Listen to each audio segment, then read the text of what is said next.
Hello everybody, we're back in the booth today. I have a couple engines worth of accessory parts here. This is for Scott's M38, and there was so many layers of paint on this stuff and it was all cracked and flaking off that I decided to sandblast everything and start fresh again. I just sprayed some wax and grease remover on everything and we're waiting for that to dry. And while I was sandblasting, Adolfo's parts are here. They were clean for the most part, but a lot of grease and stuff trapped in small areas. Very hard to clean out, and it would just be a mess. So, got his parts sandblasted as well. Got a few emergency brake parts over here. And I'm going to put some primer. I gave this a light sandblasting. This is the SAE 3 flywheel housing for the Cummins BT that I'm going to use. So I am going to put some epoxy primer on this. And the engine's going to be painted the Cummins beige. And the engine will be painted that color by the company that's building it for me. And I'm going to get some of that paint, and that'll be the top coat. It's not going to be a black engine or a red engine like you see a lot of the Cummins these days. This is going to be the original beige color, tan, whatever you want to call it. But just so we don't get any oxidation or anything, I'm going to put some epoxy on there, and that'll be ready to sit for a long time. But I'm going to let this stuff dry, maybe for a half an hour, then we'll blow it off, and we'll lay down some epoxy on these parts. Okay guys, underneath the tarp here, I've got a Cummins diesel pickup. And while I was sandblasting yesterday, this was the main project. So the back was starting to rust out. You could see a couple areas right in here. I don't know if you can see that or not, but starting to rust out a little bit. But we caught it in time, and I sandblasted it down to clean white metal, pulled the tank out, pulled the wiring back, and gave it a good sandblasting. I got underneath the cab as best I could. It's not terrible in the front, and we got 3 coats of epoxy on that. And a little bit later today, when everything gets the sun comes out and dries this off, a little bit of dew on here, we'll put down a final coat of gloss black. And this truck has a nice, it's hard to see on it, but it has a nice southern cab on it. We're going to change the doors out. I'm going to paint the doors, and we've got some very nice fenders from down south. He's picking up a lot of parts from down there. He's got a friend who brings up truckloads of stuff. And cabs in beautiful shape. Doors and fenders we're going to change out, and then I'll paint all that stuff. It's going to be that original green. So we'll get everything put together and then paint everything. But chassis came out real good. Super happy with it. So we'll paint that, and then if he keeps up with some fluid film undercoating, this truck should last a long time. And then over here we've got the Fire Jeep CJ5 back. Got the windshield off right now because I'm putting new glass in that. Waiting on some glass. But this is one very nice Jeep. Super solid. And runs absolutely perfectly. We're going to take care of a few oil leaks later on. I'm going to put the windshield on, in. Get the frame back on, and then he's going to take it back, enjoy it for the fall season, and then through the winter we'll take care of some transfer case leaks and some engine oil leaks and things like that. But it is a very good running Jeep, and if we keep up with it, it'll last forever. So keep him busy, trying to get a little bit done on everybody's project, and we're making good progress on the engines. But parts are parts are the real problem these days. They're not trickling in as fast as they should be. I don't know what's going on with UPS and FedEx and the freight companies, but stuff is taking forever to come in when I can find it. But we'll keep at it, and we'll let that stuff in the booth dry just a little bit more, and then I'll start painting, and I'll meet you back in there. Okay, here are our Scott's M38 parts, and they are looking good. We got some gray epoxy on here because the green covers the gray a little bit better than if it was black. So I went gray there. Some more of his pieces here. We got our bell housing done sitting over here, and his front engine plate. And here are Adolfo's parts, looking equally as good. And I got a few, like I said, a few emergency brake parts. I've got some shoes here, and I reline them. I'm getting real low on cores, so when you guys order a set, I do need your core back. These are my last 3. I couldn't even get 4 out of here. One of them was so badly mangled I couldn't even use it. But one set of these is going out, and I'm getting them out as fast as I can. And when you, like I say, when you buy these, I do need your cores back so I could keep going with the relining process. These are original shoes. I always use original shoes, and they fit right. Not like the some of the reproduction stuff. You gotta grind the end just to get your drum to fit over. None of that here. These are all original, and I need originals back. But what I wanted to show you is I sprayed the black, and then I immediately cleaned the gun and sprayed the gray, and there is no cross-contamination. I think you can see pretty good. There's not a bit of gray overspray or gray dust on here. When I designed the booth with the exhaust filters and carefully figured out the airflow and the fan speed and the fan power and put all those intake air filters up there, it allows me to not have to wait between doing 2 colors. So I sprayed the black, I sprayed the gray, 0 cross-contamination. The overspray heads right to the ground and zips out the filters. You can see those filters are kind of gray, and you can see where I was spraying here. These filters are kind of black, and it's working perfectly. And I don't know if anybody's actually designing or doing a booth of their own, but if you are, do your homework and make sure you get everything right, and you'll be able to get results like this. And like I say, you could be painting white on one side and black on the other, and 0 cross-contamination. So I'm super happy with that, and we're going to zip out of here right now and let these parts dry. Okay guys, here's the final coat of gloss black on the chassis. Let me zoom in there for you. I think you can see how nice that came out.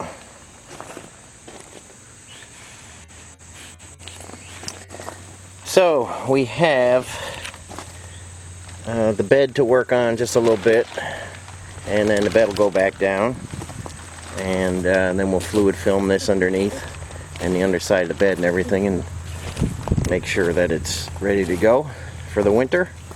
But there it is in gloss black.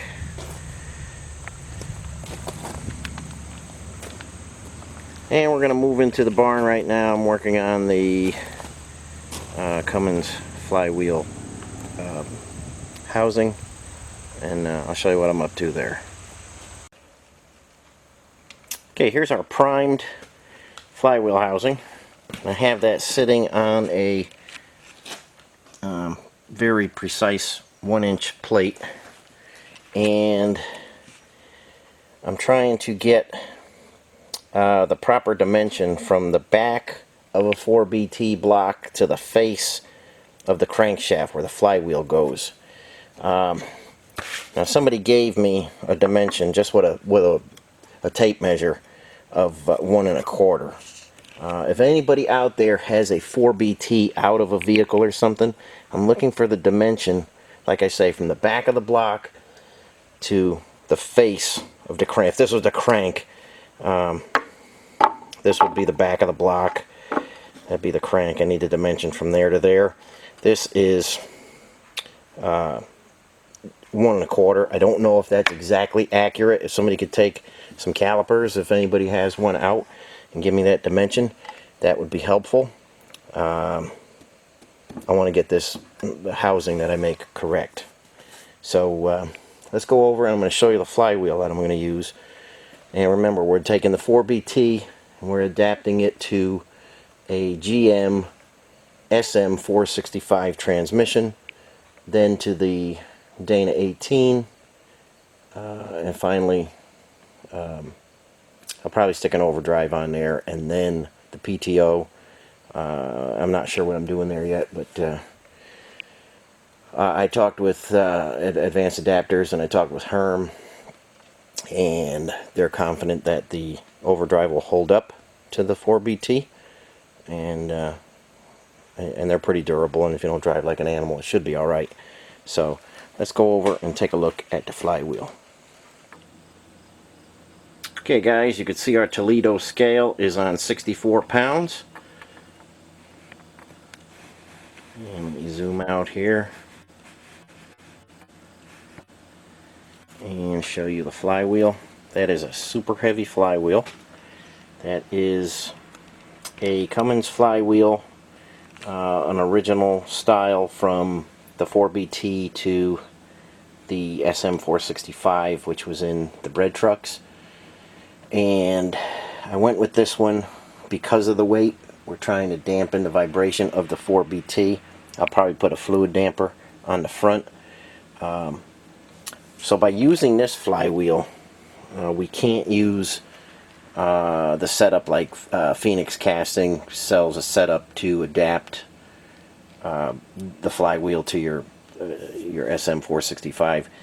You need the stepped flywheel if you do that. I'm using this one because it's what I want. It's the weight I want, and so I can't use that. And there's a couple other ways of adapting it, but I'll go over that a little bit more. I'll show you what I'm doing, and then we'll talk about some of those other things that you could do.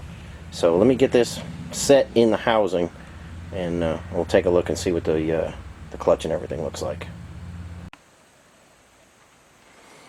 Okay, now I've got the flywheel in the housing, and you can see it's not hitting anything. It's on that piece of ultra high molecular weight urethane there, and that's what I don't know if it's the correct dimension. So I'm hoping somebody out there has a 4BT out of something and they could give me that dimension.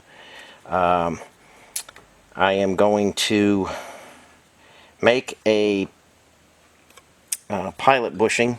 I don't like to use roller bearings that are sealed. If you don't drive it enough, and every now and again they just don't have enough grease in them from the factory or whatever, but I like the bearing bronze for that, so we'll get to that another time. Now this came out of a like I say, a bread truck that had the 465. It's a new Cummins flywheel, but that was the application. So I have, this is just a used clutch, but this is a GM clutch, and this is actually the clutch that came out of that truck I took the 465 out of. So this 11-inch disc, a lot of guys say you need the bigger clutch, and I don't think you do, but we're gonna go with the 11-inch clutch, and this is just a used cover, and everything lines up perfectly. So this is the setup I'm going with. It's very, I don't know, unorthodox to put an adapter to an SAE 3 housing. There's another housing, and you guys may have heard of that Quick Draw company that's making bell housings for that. That's a company by Chad McKinney, and you see him all over the place selling diesel engines and this and that. I don't want to go that way. If you're thinking of buying anything from that company or that particular person, read the reviews about them. There's a lot of not good reviews. I agree with all the not good ones. I tried to buy that bell housing for months, tried to get in contact with that company and that person with absolutely no luck. So, you know, even if he was to give me one now, I would not use it. I don't care for that kind of business people. But I got a list of seems like 1,000 people. When I started getting into this diesel project, everything was crazy, and a lot of unscrupulous people out there. But anyway, you see how high the clutch is. That's going to make a very short adapter. We've got a 6.5-inch stick out on the 465, so that's going to make a very short adapter to go from the SAE3 to the 465. And I don't know, maybe people are doing it, I don't know, but that's what I'm going to do, and I'm going to make the bell housing. Let's go over here and take a look at that front of that 465 if we can. Got the overdrive sitting there for Scott's project since we're over here, and 465's upside down right now, but we have a 6.5-inch stick out, and we got the 590 pilot shaft here. There's going to be a lot of guys you'll see that are going to tell you don't use this particular transmission, it's not strong enough, use the NV 4500. I have personally seen 4500s break the input shaft, and I know of more problems on the NV 4500 than I do on the 465. So it's just my choice. You could do what you like, but I'm going with the 465. There's a cover for it. And I'll show you the rebuild on that if anybody's interested in seeing the rebuild on that, and then the adapter kit for the 465 to the Dana 18. Let me know, and I'd be happy to show it.